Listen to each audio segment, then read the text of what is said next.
North Vietnam అనగానే అందరికీ first గుర్తొచ్చేది హెనాయ్, హెలాంగ్ బే. కానీ హానెస్ట్లీ ఈ ప్లేస్ గురించి ఎక్కువ మంది మాట్లాడరు. But trust me, this place looks like a live wallpaper.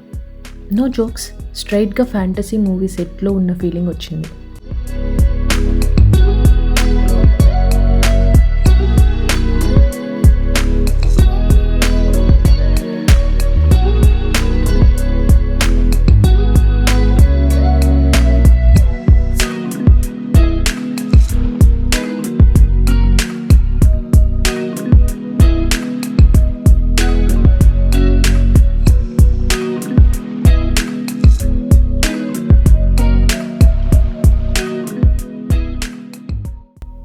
మేము నిన్బిన్ని జస్ట్ 1 డే ట్రిప్లో ఎక్స్ప్లోర్ చేసాము. కానీ టూర్ ఎండ్ అయ్యేసరికి నాకు లిటరల్లీ ఇంకోసారి వియట్నాం వస్తే ఈ నేచర్ని ఫుల్లీ ఎంజాయ్ చేయడానికి డెఫినెట్గా అట్లీస్ట్ 2 days అయినా ఇక్కడే స్టే చేయాలి అని అనిపించింది. మేము హెనాయ్ నుంచి మార్నింగ్ 6 AM ట్రిప్ స్టార్ట్ చేసాము. Almost 12-hour full packed trip. Ancient capital, mountain view point, boat rides through reverse and caves, village cycling, everything in 1 day. But best part ఏంటి తెలుసా, అంతా కవర్ చేసినా ఎక్కడ రష్ ఫీల్ అవ్వలేదు. And journey start అయ్యే టైంకి rain start అయ్యింది. Actually నిన్బిన్ లాంటి ప్లేసెస్కి రెయిన్ పడితే బ్యూటీ నెక్స్ట్ లెవెల్ ఉంటుంది. మౌంటైన్స్ మీద fog, green fields, water reflections, లిటరల్గా డ్రీమ్ వైబ్. కానీ నా ప్రాబ్లం ఏంటంటే నాకు వర్షం చూడడం ఇష్టం, బట్ తడవడం మాత్రం ఇష్టం లేదు. సో ఫస్ట్ కొంచెం డిసప్పాయింట్ అయ్యాను, అయ్యో ఫుల్ ట్రిప్ రెయిన్లోనే అయిపోతుందా ఏంటి అని. But after some time suddenly rain ఆగిపోయింది అండ్ ఓ మై గాడ్, ఆ వెదర్, ఆ గ్రీనరీ, ఆ పీస్ఫుల్ వైబ్ ట్రిప్ మొత్తం మ్యాజికల్గా మారిపోయింది. సో ట్రిప్ స్టార్ట్ అయిన కొంచెం టైం తర్వాత బ్రేక్ఫాస్ట్ కోసం ఒక ప్లేస్ దగ్గర స్టాప్ చేశారు. Outside chill rain, inside hot food, perfect combo. We had hot pho with green veggies and Vietnam coffee.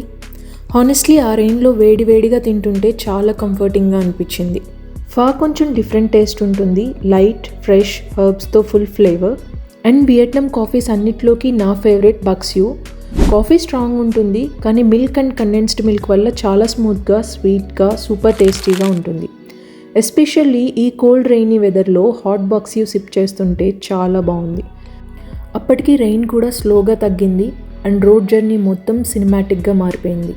Honestly చెప్తున్నా, ఫొటోస్లో చూసి చాలా బ్యూటిఫుల్గా ఉంటుంది అనుకున్నా, కానీ రియల్ లైఫ్లో 10 times better. Hello everyone, this is Shravani and today నా మోస్ట్ ఫేవరెట్ వియట్నాం ఎక్స్పీరియన్సెస్లో ఒకటి మీతో షేర్ చేసుకోబోతున్నాను. వీడియో ఎండ్ వరకు చూసి మీకు ఏ ప్లేస్ ఎలా అనిపించిందో కామెంట్స్లో చెప్పండి. And please don't forget to subscribe to my channel. So without any delay మా ఫస్ట్ స్టాప్ వచ్చేసి Hoa Lu, ancient capital. Almost 1000 years back ఇది Vietnam capital. 10th and 11th centuries ఇదే మెయిన్ క్యాపిటల్ సిటీగా ఉండేది. హై రైజ్ బిల్డింగ్స్ కాదు, ఇక్కడ natural limestone మౌంటైన్సే protection వాల్స్లా వర్క్ చేసేవి. కింగ్స్ అండ్ రూలర్స్ ఈ వ్యాలీస్ మధ్యలో వాక్ చేస్తూ ఆ టైంలో రూల్ చేసుంటారు అని థింక్ చేస్తేనే ఇమాజినేషన్ వేరే లెవెల్లో ఉంది. మేము లోపలికి వెళ్తుంటే టెంపుల్స్, ఏన్షియంట్ ఆర్కిటెక్చర్స్ అన్నీ చాలా పీస్ఫుల్గా, కామ్గా ఉన్నాయి. చుట్టూ ఇంటెన్స్ గ్రీన్ ట్రీస్, బ్యాక్గ్రౌండ్లో లైట్ ఫాగ్ మౌంటైన్స్ని కవర్ చేస్తూ లిటరల్లీ ఆ మూమెంట్లో ఫీలింగ్ పీస్ఫుల్నెస్ పీక్ లెవెల్కి వెళ్ళింది. అండ్ ఇక్కడికి స్టూడెంట్స్ని కూడా తీసుకొచ్చి హిస్టరీ ఎక్స్ప్లెయిన్ చేస్తున్నారు. అండ్ ఒక క్యూట్ థింగ్ ఏంటి అంటే ఫారినర్స్ని చూసి వాళ్ళకి చాలా ఎగ్జైట్మెంట్, హలో చెప్పడం, హ్యాండ్ షేక్స్ అండ్ ఫోటో దిగచ్చా అని అడుగుతుంటే సెలబ్రిటీ ఫీలింగ్ వచ్చింది. చాలా క్యూట్గా అనిపించింది. వాళ్ళకి మన ప్రెజెన్స్ ఒక ఎగ్జైట్మెంట్లా ఉంటుంది అండ్ మనకి వాళ్ళతో ఇంటరాక్ట్ అవ్వడం ఒక స్వీట్ మెమరీలా మారిపోతుంది. అలా కామ్గా వాక్ చేస్తూ, హిస్టరీని చూస్తూ, నేచర్ని ఫీల్ చేస్తూ Hoa Lu was not just a place, it felt like a living history book. Next welcome to Mua caves. ఇక్కడ మెయిన్ హైలైట్ కేవ్ కాదు, యాక్చువల్లీ గేమ్ చేంజర్ వచ్చేది ఆ పీక్ మీద ఉన్న డ్రాగన్ స్టాచ్యూ వ్యూ పాయింట్.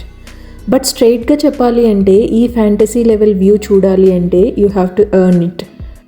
మువా కేవ్స్లో క్లైంబ్ స్టార్ట్ అవ్వడానికి ముందే ఆ ప్లేస్ వైబ్ నెక్స్ట్ లెవెల్ ఉంటుంది. స్టెప్స్ దగ్గరికి వెళ్ళే పాత్ మొత్తం గ్రీనరీ, లోటస్ పాండ్స్, మౌంటైన్ వ్యూస్తో చాలా పీస్ఫుల్గా ఉంటుంది. అసలు ఎక్కడ చూసినా పోస్ట్ కార్డ్లా కనిపిస్తుంది. అండ్ ఆ వాక్వేలో స్లోగా నడుస్తూ వెళ్తుంటే ఒక కామ్ ఫీలింగ్ వస్తుంది. టూరిస్ట్ ప్లేస్ కన్నా నేచర్ మధ్యలో మార్నింగ్ వాక్ చేస్తున్న ఫీలింగ్ ఎక్కువ వచ్చింది. ఎస్పెషల్లీ లోటస్ సీజన్లో అయితే పింక్ ఫ్లవర్స్ మధ్యలో ఆ మౌంటైన్ బ్యాక్డ్రాప్ లిటరల్లీ అన్రియల్గా ఉంటుందంట. సో అలా వ్యూస్ ఎంజాయ్ చేస్తూ వెళ్తుంటే సడన్గా మన ముందు 500 స్టీప్ స్టోన్ స్టెప్స్ కనిపిస్తాయి. అప్పటి వరకు పీస్ఫుల్గా ఉన్న వైబ్ అక్కడి నుంచి ఫుల్ వర్కౌట్ మోడ్లోకి వెళ్ళిపోతుంది. సన్ ఫుల్గా లేకపోయినా హ్యూమిడిటీ వల్ల స్టెప్స్ ఎక్కుతుంటే స్వెట్ ఆటోమేటిక్గా స్టార్ట్ అయిపోతుంది. ఒక్కో స్టెప్ ఎక్కుతుంటే మైండ్లో ఒకటే థాట్, ఎందుకు వచ్చాం రా బాబు అని. కానీ ఆ పెయిన్లో కూడా ఒక థింగ్ క్లియర్గా ఉంటుంది, every single step is leading to something insane. Behind us green valleys, limestone mountains slowly height increase అవుతున్నట్లు అనిపిస్తుంది. And that view starts getting unreal. And finally we reached the top. కానీ హానెస్ట్లీ టాప్ రీచ్ అయ్యాక dragon statue కోసం అంత excitement అవసరం లేదు అని అనిపించింది. బికాస్ అక్కడ రియల్ హైలైట్ ఏంటి అంటే డౌన్ బిలో కనిపించే ఆ బ్రెత్ టేకింగ్ వ్యూ. మౌంటైన్స్ మధ్యలో reverse, rice fields, tiny boats, పైన నుంచి చూస్తే లిటరల్లీ ఒక లైవ్ పెయింటింగ్లా అనిపిస్తుంది. ఆ వ్యూ కోసం ఆ 500 స్టెప్స్ ఎక్కిన ఎఫర్ట్ మొత్తం వర్త్ అనిపిస్తుంది. సూపర్, అంతే, వర్డ్స్లో డిస్క్రైబ్ చేయలేం. You just have to see it to believe it. కానీ బెస్ట్ పార్ట్ ఏంటి అంటే ఇప్పటి వరకు మనం పైన నుంచి అడ్మైర్ చేసిన ఆ మౌంటైన్స్ అండ్ రివర్స్ని ఇప్పుడు డైరెక్ట్గా మధ్యలో నుంచి ఎక్స్పీరియన్స్ చేయబోతున్నాం. సో ఏరియల్ వ్యూ అయిపోయింది. Now it's time to float right through the heart of Ninh Binh. Welcome to the Tam Coc boat ride. Ninh Binh అంటే హానెస్ట్లీ ఫొటోస్లో చూసిన దానికన్నా రియల్ లైఫ్లో ఇంకా డ్రీమీగా ఉంటుంది. మౌంటైన్స్ మధ్యలో రివర్స్, ఆ సైలెన్స్, ఆ గ్రీనరీ లిటరల్లీ ఒక పెయింటింగ్లో నడుస్తున్న ఫీలింగ్ వచ్చింది. Two peaceful to be real అని అనిపిస్తుంది. అండ్ ఈ బ్యూటీని ఎక్స్పీరియన్స్ చేయడానికి బెస్ట్ వే ఏంటి అంటే అక్కడ ఫేమస్ టామ్కాక్ బోట్ రైడ్. కానీ ఆ రైడ్లో మోస్ట్ సర్ప్రైజింగ్ థింగ్ ఏంటి తెలుసా? వాళ్ళు హ్యాండ్స్తో కాదు ఫీట్తో రోయింగ్ చేస్తారు. లేడీస్, ఓల్డ్ పీపుల్ అందరూ కూడా అదే చేస్తున్నారు. బికాజ్ అదే వాళ్ళకి లైవ్లీహుడ్. రోజంతా లెగ్స్తో బోట్ కంట్రోల్ చేయడం అంటే ఎంత స్ట్రెంగ్త్ ఉండాలో కదా. చూస్తుంటే రెస్పెక్ట్ ఆటోమేటిక్గా వచ్చేస్తుంది. ఇంకా ఆ బోట్ రైడ్లో నెక్స్ట్ హైలైట్ ఏంటి అంటే కేవ్స్ మధ్యలో నుంచి వెళ్తుంటాం. కొన్ని కేవ్స్లో అయితే లైమ్ స్టోన్స్ మనకి ఆల్మోస్ట్ టచ్ అవుతాయి వైల్ పాసింగ్ దట్ క్లోజ్. నేచర్ని అలా లిటరల్లీ ఇన్సైడ్ నుంచి ఎక్స్పీరియన్స్ చేయడం is something else. And yes, Kong Skull Island movie ఇక్కడే షూట్ చేశారు. చూసినప్పుడు అర్థమవుతుంది ఎందుకు హాలీవుడ్ ఈ ప్లేస్ చూస్ చేసుకుంది అని. అక్కడ ఫార్మింగ్ స్టైల్ కూడా నెక్స్ట్ లెవెల్ ఉంటుంది. వాటర్ మధ్యలో బోట్స్ యూజ్ చేస్తూ ఫార్మింగ్ చేస్తారంట. రైస్ ఫీల్డ్స్ చాలా వైడ్గా ఉంటాయి. అండ్ సమ్మర్లో అయితే లోటస్ ఫ్లవర్స్ బ్లూమ్ అయ్యి ఇంకా మ్యాజికల్గా కనిపిస్తుందంట. ఆ ఫార్మ్స్ అన్నీ మౌంటైన్స్ మధ్యలో ఉంటాయి. లిటరల్లీ నేచర్లో నేచర్ని బిల్డ్ చేసినట్టు. అండ్ ఫుడ్ గురించి మాట్లాడాలి అంటే సింపుల్గా ఉంటుంది కానీ చాలా soulful. Fresh herbs, rice dishes చాలా ఫ్లేవర్ఫుల్. ఎస్పెషల్లీ ఇలాంటి ప్లేసెస్లో హోమ్ మేడ్ ఫుడ్ తింటుంటే చాలా కంఫర్టింగ్గా ఉంటుంది. అక్కడ ఫుడ్లో కూడా వాళ్ళ కల్చర్ క్లియర్గా కనిపిస్తుంది. అండ్ ఇక్కడ నాకు ఇంకా బాగా నచ్చిన విషయం ఏంటి అంటే మోడర్న్ వరల్డ్ ఫాస్ట్గా చేంజ్ అవుతున్నా కూడా వాళ్ళు ట్రెడిషన్స్ని చాలా స్ట్రాంగ్గా ఫాలో అవుతారు. ఫ్యామిలీ, యాన్సిస్టర్స్, రిచువల్స్ ఇవన్నీ వాళ్ళకి చాలా ఇంపార్టెంట్. ఇక్కడ వాళ్ళు యాన్సిస్టర్స్ని వర్షిప్ చేస్తారు. మనం దేవుళ్ళకి ప్రసాదం పెట్టినట్టు వాళ్ళు యాన్సిస్టర్స్కి కూడా డైలీ ఫ్రెష్ ఫుడ్ ఆఫర్ చేస్తారు. స్పెషల్ అకేషన్స్ ఉండాల్సిన అవసరం లేదు. ఫ్యామిలీతో కలిసి తినే ముందు వాళ్ళని కూడా గుర్తు చేసుకుంటారు. వాళ్ళ నమ్మకం ఏంటి అంటే ఫ్యామిలీ మెంబర్స్ ఫిజికల్లీ మనతో లేకపోయినా స్పిరిచువల్లీ మాత్రం ఎప్పుడూ మన పక్కనే ఉంటారు అని. వాళ్ళ రెస్పెక్ట్ అనేది లైఫ్ ఉన్న వరకు మాత్రమే కాదు, ఈవెన్ ఆఫ్టర్ డెత్ కూడా కంటిన్యూ అవుతుంది. ఎలా క్రిమేషన్ చేయాలి, ఎలా రిచువల్స్ జరగాలి, ఇలాంటి విషయాలు ఎల్డర్స్ని ముందే అడిగి వాళ్ళకి ఎలా కావాలో ఎగ్జాక్ట్గా అదే ఫాలో అవుతారంట. ఫ్యామిలీ విషెస్ కన్నా ఎల్డర్స్ ఫైనల్ విషెస్కి ఎక్కువ వాల్యూ ఇస్తారంట. అది వినగానే కొంచెం డిఫరెంట్గా అనిపించింది.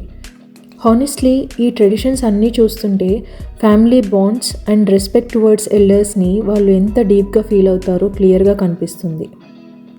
ఇవన్నీ మేము విలేజ్లో బైక్ రైడ్ చేస్తూ లోకల్ పీపుల్ గురించి తెలుసుకుంటూ విన్న స్టోరీస్. అండ్ హానెస్ట్లీ ఆ పీస్ఫుల్ రోడ్స్ మధ్యలో ట్రావెల్ చేస్తుంటే నిన్బిన్ బ్యూటీ కన్నా అక్కడ వాళ్ళ లైఫ్ స్టైల్ అండ్ వాల్యూస్ ఇంకా ఎక్కువ కనెక్ట్ అయ్యాయి. నిన్బిన్ నాకు ఒక టూరిస్ట్ ప్లేస్ లాగా అనిపించలేదు. It felt like A place that teachers simplicity, strength, family values and respect towards life. Beautiful places చాలా ఉంటాయి కానీ బ్యూటిఫుల్ హార్ట్స్ ఉన్న ప్లేసెస్ చాలా రేర్. సో అలా ఈ బ్యూటిఫుల్ జర్నీని వ్రాప్ చేసుకుని వీ హెడెడ్ బ్యాక్ టు హెనాయ్. కానీ ఈ ప్లేస్ చూశాక ఒకటే ఫీలింగ్ వచ్చింది, మినిమం 2 days అయినా ఇక్కడ ఉండి మార్నింగ్ లేవగానే ఈ పీస్ఫుల్ నేచర్ని ఎక్స్పీరియన్స్ చేస్తే ఎంత బాగుంటుందో అని. So this is Ninh Binh for today. మీరు ఈ ఎక్స్పీరియన్స్ని ఎలా ఫీల్ అయ్యారు కామెంట్స్లో చెప్పండి. See you soon in the next vlog with another beautiful destination. Thank you.